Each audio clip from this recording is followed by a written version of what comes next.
Universal Culture Television, votre excellent carrefour culturel.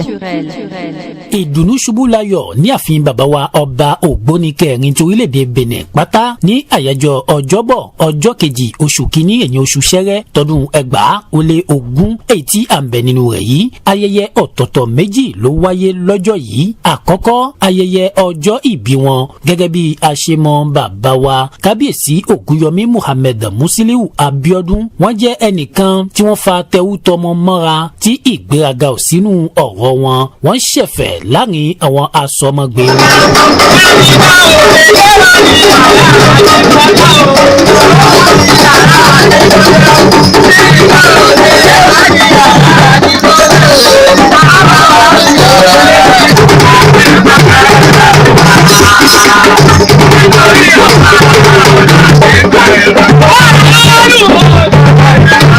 Kódà àwọn ará ọ̀hún kìkì ṣe àríyá tó péye.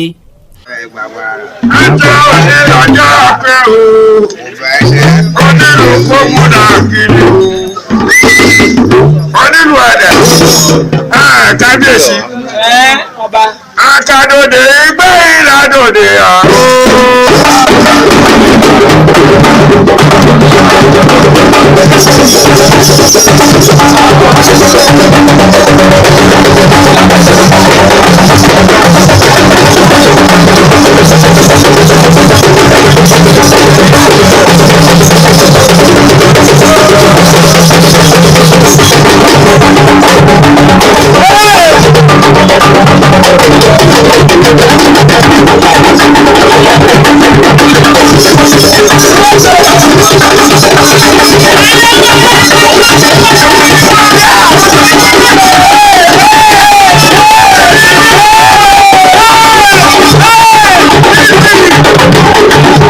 Kábíyèsí ọba Ogboni adéyẹ̀dá ọgbẹ́ kí wá kẹ́yìn kẹ́ máa kú àti ipá tẹ ìtẹ́lájú gbogbo ènìyàn àwa ò gbà wípé àwa tó lè rí ìdámẹ́ èyí.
Lẹ́yìn yẹn ni bàbá wa Kábíyèsí kádé ó pẹ́ lórí kí bàtà ó pẹ́ lẹ́sẹ̀ torí ọ̀kan ṣoṣo lòṣùpá wọ́n gé àkàrà òyìnbó.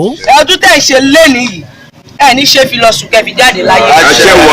ẹ fi sùn ire owó ire ọmọ ire àlàáfíà gbogbo orí kankan tó wá bá yín ṣe àjọ̀dún lẹ́nu kálukú òdèlé lọ bá rẹ̀ ire tí kálukú wa ò fi sílé lánàá délé lọ bá o ire tí ó sì bá wa náà dé bí àtúkò padà sílé wa ni òkìkí ọba Ogboni Benin Republic àrọ gbogbo wa o orí lórí Ifá ló wù wọn nígbà fẹ́ni tó wà nípò kí wọn náà dé èdèpò gíga gẹ́gẹ́ bá wa sì gbà fún yín bàbá èrò ẹ̀yìn ó tún gbà fáwọn náà mo mọ̀kùnrin kan fún yín mo ní ọba Ogboni máa bá jẹ́ lọ ọba Ogboni máa bá jẹ́ lọ iṣẹ́ máa tẹ́wà lọ́rùn ọba Ogboni máa bá jẹ́. ẹ wo bí ẹ má gé o Kábíyèsí Ogboni ló fẹ́ kà.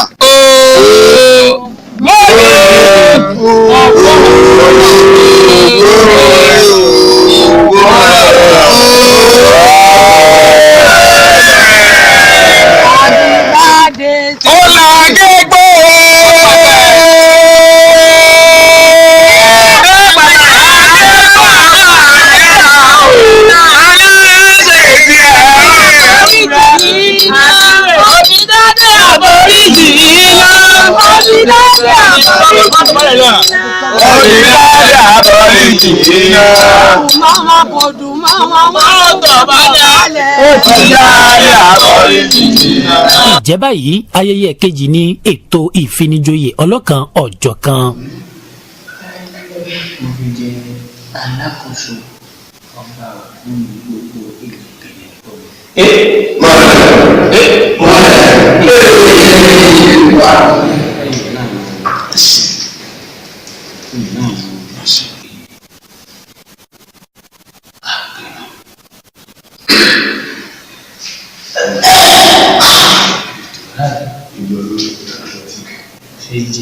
náà jẹ́ lẹ́yìn àwọn ẹ̀ṣẹ̀ ìgbésí lẹ́nu. A máa ń lọ owó rẹ̀ àṣẹ, a máa ń lọ dọ́là àṣẹ, a máa ń lọ pọ́n àṣẹ, a máa ń lọ ẹ̀rọ àṣẹ. Lónìí ẹ̀dẹ̀ ni òwò ní gbogbo ìlú Ṣàkété àwa fi ń jẹ oyè bàbá ìsàlẹ̀ Ògbóni gbogbo ìlú Ṣàkété lónìí. Ẹgbẹ́ tí ń tọ́wọ́ tiẹ̀, ajálẹ̀ nínú ẹ̀ tọ́wọ́ tiẹ̀, ajálẹ̀ ní gbogbo wọn lọ.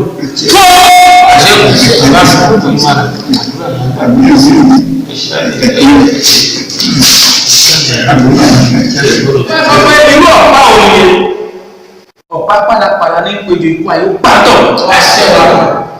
Àmẹ́tọ́ bá sọ pé kí ni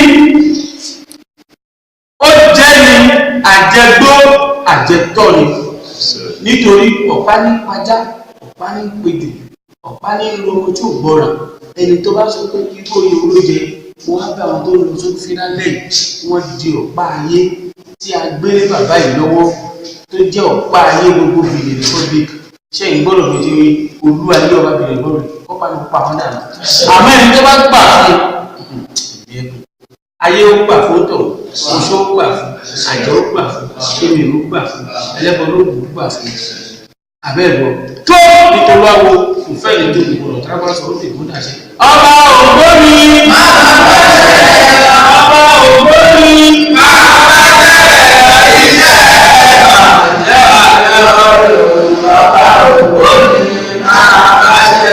ṣẹṣẹ mi máa ń tẹ́yìn lọ́rùn. Ọba Ogboni ṣẹ́lú ìlú sọ́pà ayé. Ọba Ogboni Nani ìlú rẹ̀ kò sábà ayé yìí.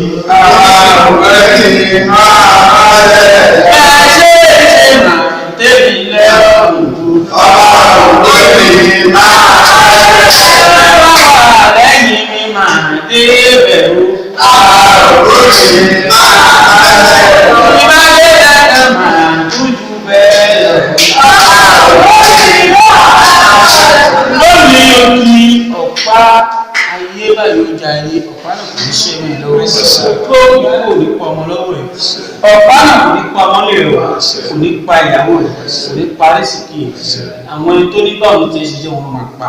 Kò ní ní ìṣòro ìgbésí ayé rẹ̀. Abẹ́ẹ̀lú, a ṣe àwọn.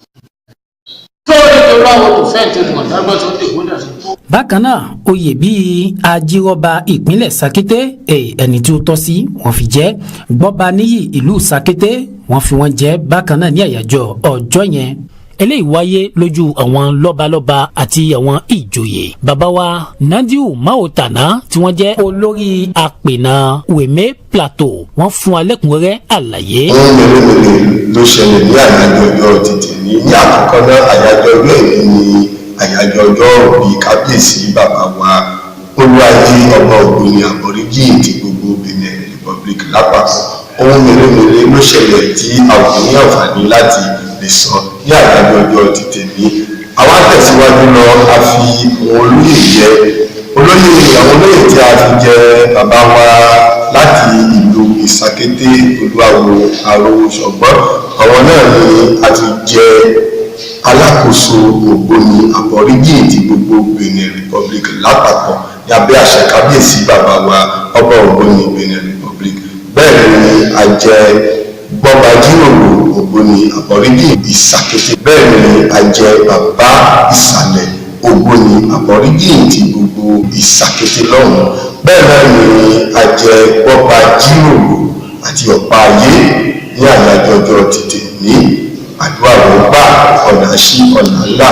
Àwọn àgbàdo àwọn kábíyèsí bàbá wa ọba mùsùlùmí mùsùlùmí Ògúnyọmí ní pé ìgbà ọdún kan ló mọ̀ jẹ́ fún àgbẹ̀ àṣẹwòṣe ìṣẹ̀lú tó fẹ́ láláì gbàgbé bàbá wa náà olórí apènà ti gbogbo Atlantic ní àpapọ̀ tí a jẹ ní àyájọ́ ọjọ́. Olórí ìyá àbíyè Plateau àwọn gangan wọn ò gbẹ́yìn níbẹ̀. Inú mi ò rẹ̀ mí sí nítorí pé ọba Ògúnyọmí Mohammed wọ́n ń ṣiṣẹ́ takuntakun nígbà tí wọ́n tó lórí nǹkan tá a rí nígbà tá a ti wà nínú àwo Aborigin àwa bẹ̀rẹ̀ sí rí ní báyìí àdúrà wọn á gbà ayọ̀ wọn á kú ìgbà wọn á tù wá lára ìlú Benin kò ní dojúrò aboyún ilé máa bí wẹ́rẹ́ àgbàtọ̀ wà lágbóso àti jẹ́ àti mú ọkọ̀ nínira ọ lágbára àwọn tó nílé ayé ọ̀pá tó máa fi darí wa kò ní sẹ́mu yín lọ́wọ́. Lẹ́yìn yìí díẹ̀ nínú àwọn ìjòyè tọjọ́ yìí wọ́n fún wa ní gbólóhùn kan sí kejì. onídàáwó ogun bí ìṣẹ̀lẹ̀ ṣubú sí ló ṣẹlẹ̀ bẹ́ẹ̀ àwa náà ní gbogbo nípìnlẹ̀ láíláí ìjọba alọ́dúnwà bẹ́ẹ̀ tó ṣe àṣepẹ́ ìgbà tí ẹ̀yin àjòyè òye náà gbogbo aláàlú fún Batista orí bẹ́ẹ̀ kò ṣe bẹ́ẹ̀.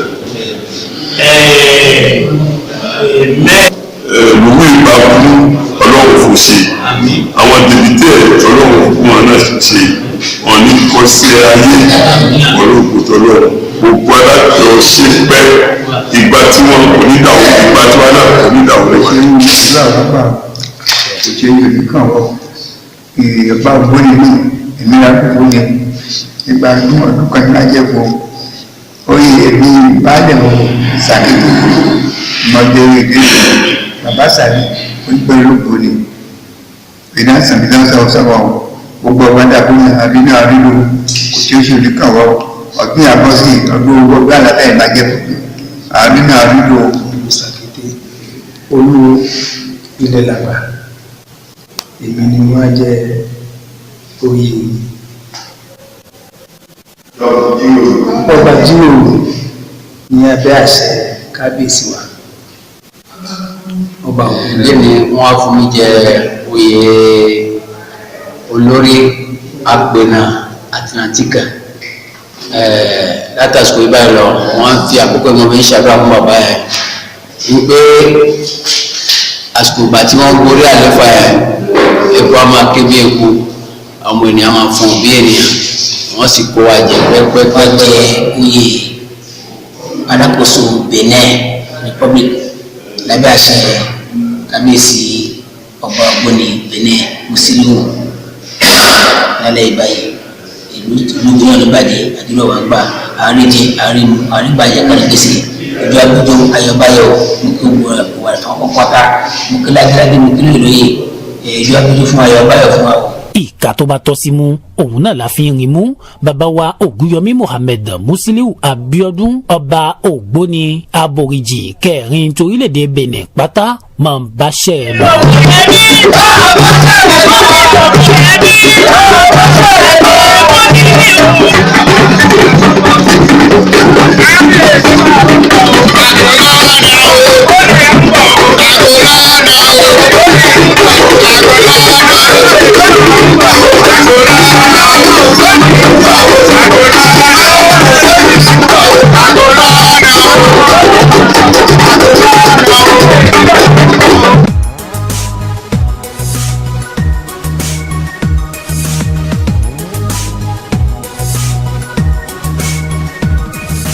Universal Culture Television. Votre excellent carrefour culturel.